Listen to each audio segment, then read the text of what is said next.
Transcribing means creating same language subtitles.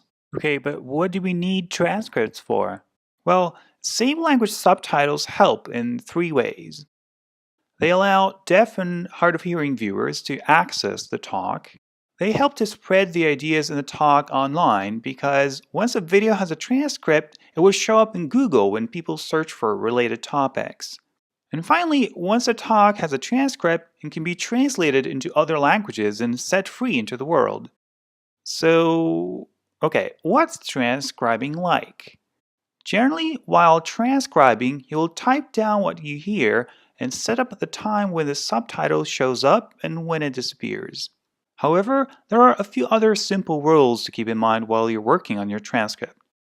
Don't transcribe slips of the tongue and obvious mistakes like when the speaker says we thinks instead of we think. Make every subtitle a clean little bit of text, even if the speaker changes their mind mid-sentence or is struggling with grammar when giving a talk in a foreign language. Keep to the limits for line length, subtitle length, and reading speed. And remember that just like when you're translating, on rare occasions when adjusting the timing doesn't help, you will need to compress the text in the subtitle to maintain the reading speed. Try to synchronize the subtitle with what is being said. It's okay to have your subtitle run a little into the time the next sentence is spoken, especially if you need that for good reading speed. However, don't start your subtitle more than about 100 milliseconds before the next sentence is spoken. Otherwise, you'll be giving the viewer a weird sense of precognition when they see the speaker's body language doesn't match the subtitle they're reading.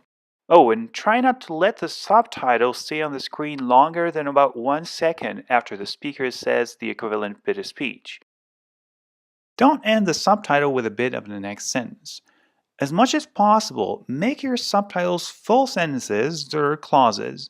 This will make them easier to follow, but it'll also make them easier to translate since the grammar of the target language may make it impossible to divide the sentence the way it's split up in the transcript. Include sound information for deaf and hard of hearing viewers. Using parentheses indicate where there's laughter, music, and applause. Identify off-screen speaker changes and describe every other sound that is essential to understanding the talk. Don't have any subtitle display shorter than 1 second and longer than 7.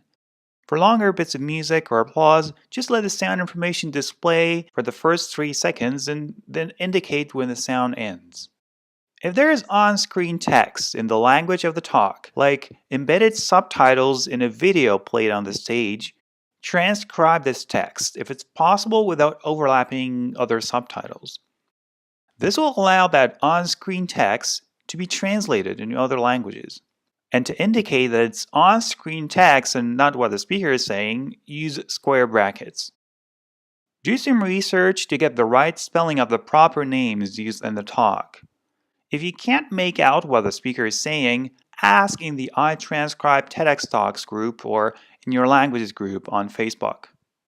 And most of all, remember that by transcribing, you're doing the whole world a great service because you allow the ideas in the talk to reach a wider global audience. If you want to learn more about transcribing, check out our more detailed guide, How to Tackle Transcript.